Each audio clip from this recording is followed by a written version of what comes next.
Hey guys, Professor Bill, Comic Book University, live streaming. So, I just got finished watching Agents of S.H.I.E.L.D., Season 5, Episode 11, All the Comforts of Home. Let's talk my notes, shall we?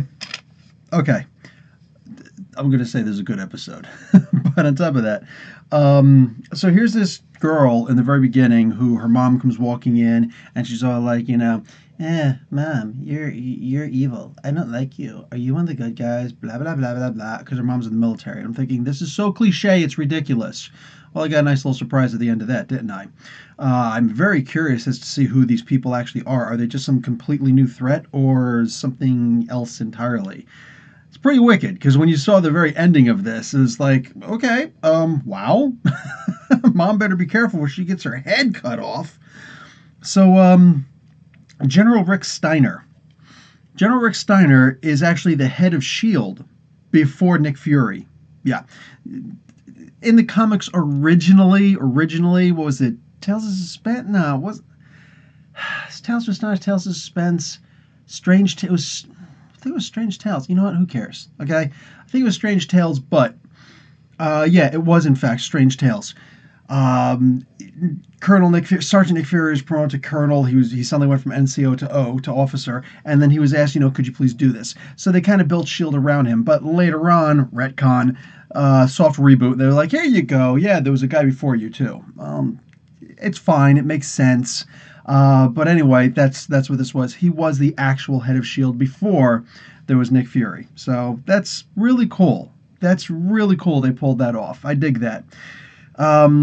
Coulson, man, in this one was pretty darn inspirational, even though he's like dying and he's all like, I know this. And freaking Yo-Yo can't just say something, trapped in a cycle. Yeah, the cycle of human stupidity. And I'm not calling Yo-Yo stupid. I'm calling all of them stupid in some regards. It's like you need to stop, take a breather, and actually think about this stuff. Now, granted, they didn't have a whole lot of time to do that because they get home. It's like creep beacon in the sky. Oh no, fire in the sky. This is what it is. Okay, so I get it.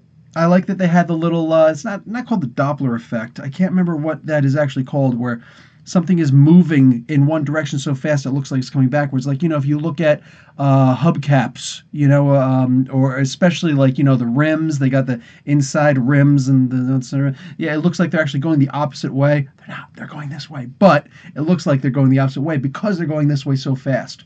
It's kind of like that sensation when you touch hot water really, and for a brief moment you're thinking it's cold. And it's like nope, that's hot. So. Um, Let's see, Noah. He's a brand new Chronicom. Don't get used to him. I'm just saying. So, Piper shows up also, which is cool. I'm not going to lie. I completely forgot about her. It wasn't until they kept on beating it home that, yeah, remember she appeared during this time.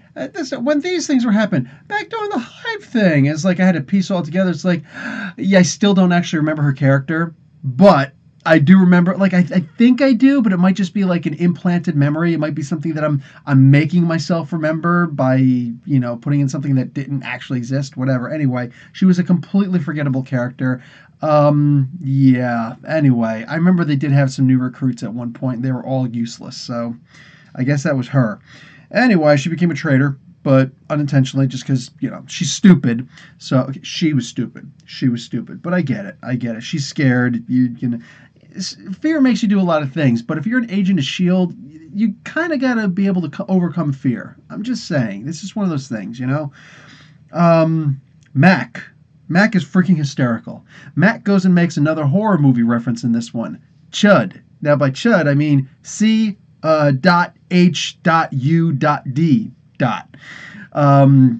Cannibalistic human underground dweller. That was a movie back in like 1980 something.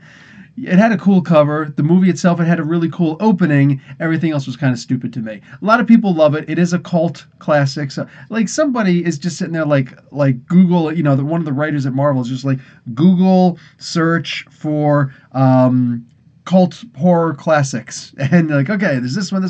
Let's see if we can fit all these all these names inside the TV episodes.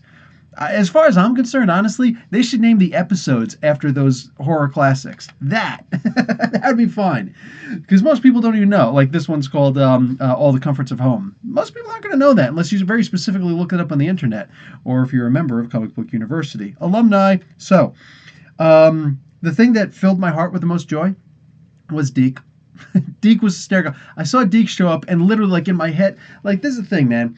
I'm putting the list down for this. I need two hands. I need to go full Sicilian to have this conversation. Deke was like one of those. He was one of the many characters where, like, originally I was thinking that one girl who like got killed, but like was brought back to life, and I'm thinking Flint. I'm also thinking Deke. I'm thinking like all these different people. Like, what if they get brought back to our time? And like none of these guys can possibly get brought back to our time. They can't. We can't afford it because they wouldn't know how to act. But at the same time, man, wouldn't it be something if they got to return home? You know what I'm saying? You ever get homesick? Imagine, just like there's your Earth, but you never got to see it when it was whole. And just, man, that stinks. But then he gets to see it.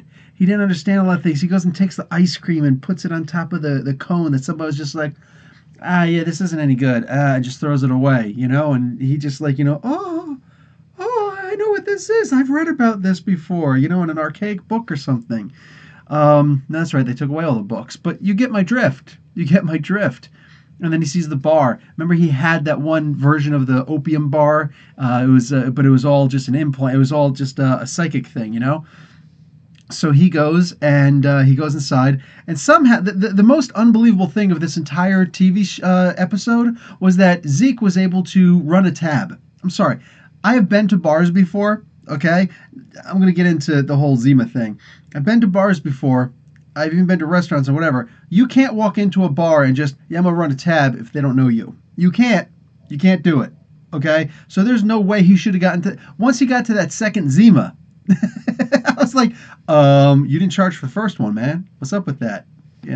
So no, that was the most unbelievable. Like aliens coming and all these things that I can stomach, but running a bar tab and dude don't even know you, nah, that can't happen. That's impossible. So he gets to eat all the different foods and he gets drunk on Zimas, and I don't drink. I personally don't drink, but I do remember when I was in ninth grade. I just moved to Florida, and I started going to high school there.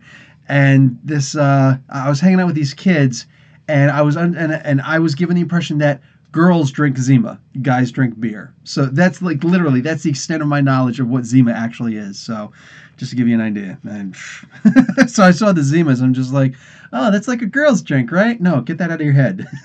it's a high school girl's drink there.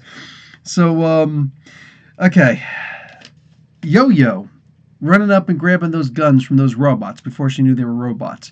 She grabbed the guns and then turned around. What's this? I agree on the bar tab thing. I don't drink. Yeah, I don't drink. I don't have any problem talking to people. What do you call it? My father is actually a really bad alcoholic, like horrible alcoholic. If he ever like does have a drink, he literally falls off the wagon. Like it's a horrible thing. I remember when I was like 12, I went to the 12-step meetings with him. So I actually, so I got indoctrinated the whole idea of, you son, you are an alcoholic. And I'm looking up at this dude I don't even know, who's like leading this meeting that my dad doesn't really want to be at. And what do you call it? It's like, you are an alcoholic. I'm like, I don't drink. It's like, but it's a disease, and diseases can be carried. So you are technically an alcoholic, even though you don't drink. So you should avoid drinking. I'm like, okay. So, yeah. So I like literally I don't drink. The last time I had a beer, no joke. Last time I had any kind of an alcoholic beverage, I was 13 years old, and it was a Meisterbrow. It's like a cheap version of Budweiser apparently. And it was because my dad was okay with me going to the fridge and grabbing one of his beers and having a drink. And I remember I didn't even finish the darn thing. You know what I'm saying? But I took like a couple sips because he kept on, go ahead. If you're going to have a beer, I want you to have a beer in front of me. So, yeah, I don't drink. I don't smoke. I'm that dork that literally, even though I'm in canon and it's about to become legal, I've never smoked weed. Forget about I've never inhaled. I've never smoked weed. I don't know what weed smells like when I'm near somebody. I'm so straight edge, it's kind of embarrassing. I have no tattoos, no piercings. I don't wear jewelry. You know what I'm saying? I barely wear shades. Like, I'm so straight edge, it's ridiculous. So yeah, I don't drink. I'm a total freaking square. But anyway, back to this. Yo-Yo dropping the guns was unacceptable, man. You got these awesome high-tech weaponry, and you know you got to go back there in the first place. So it's like, oh man, that's all good. Don't worry about it. Dad's good, peeps. But oh, hello everybody. Desmond, I wasn't expecting you to lose her arms. I know. See, that's the thing. Like, I'm getting there. What's going on, Desmond? But what do you call CM Punk straight edge? Yes, exactly. And pre-cutting my hair. But anyway, so what do you call it? This dude, this girl, she goes and she like drops the guns. I'm like, why would you drop the guns? Bring the guns back to the peeps, man. So anyway, she doesn't, and they're just like they're all over the place. So they have to get into fisticuffs because she decided to drop the guns and go, yeah. And you lost your arms because of it. Now what? So that is messed up. But my peeps, relax, chillax, because in the comic books, she loses her arms. No, I'm not joking. In the comic books, Yo-Yo actually loses her arms. So when I saw it happen, first off, when I saw it in the future like that, I'm like, oh, that's weird. Wow, okay, so they actually went with it. And I didn't bother talking about this morning when I reviewed the thing that happened a month ago. But anyway, like, just she lost her arms in the comic book, so it's not that big of a deal for me. I just looked, I was like, okay, cool. Like, I wonder if that's what they were actually going with, because I didn't see the cybernetic arms. She has robotic arms that happened afterwards. A lot of Inhumans, like ISO, actually has the mechanical arms out there also.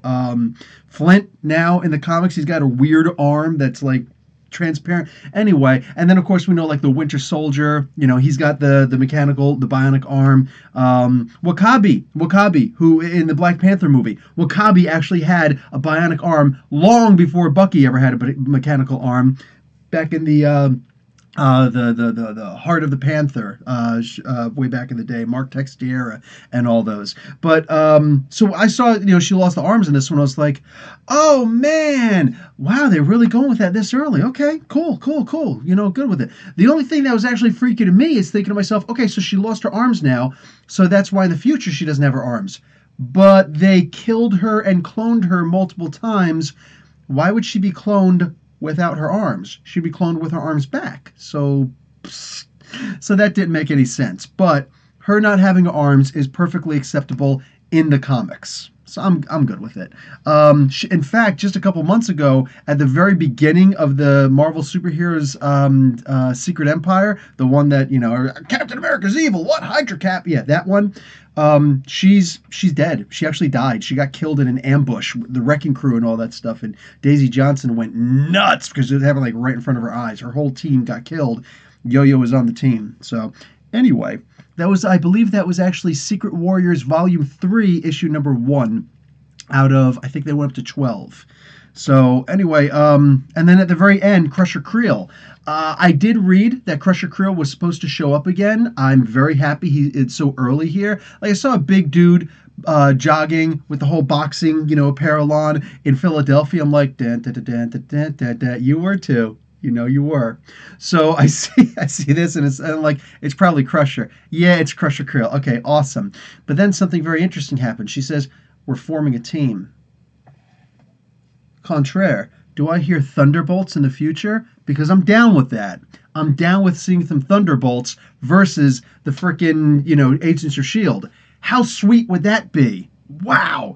We're definitely going to need Ghost Rider back for this. Because, whew.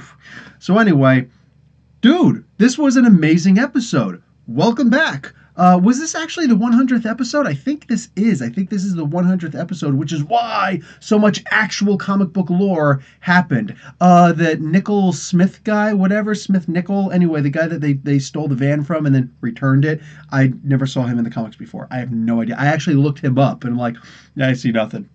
I see nothing. Kid Colt was the first guy that came up, so I'm like, yeah, this is absolutely nothing. Anyway, so,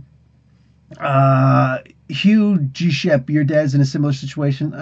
Yeah, I'm sorry. That does kind of suck, right? But, hey, Mark Spector, what's going on, man? I'm the one burning, now smells great. what do you call it, comic. That was really cool scene when her arms were cut off. They did in a very PG kind of way. They really did, Comic Boom. Mark Spector, I wonder if Flint would reappear too. I kind of hope he doesn't.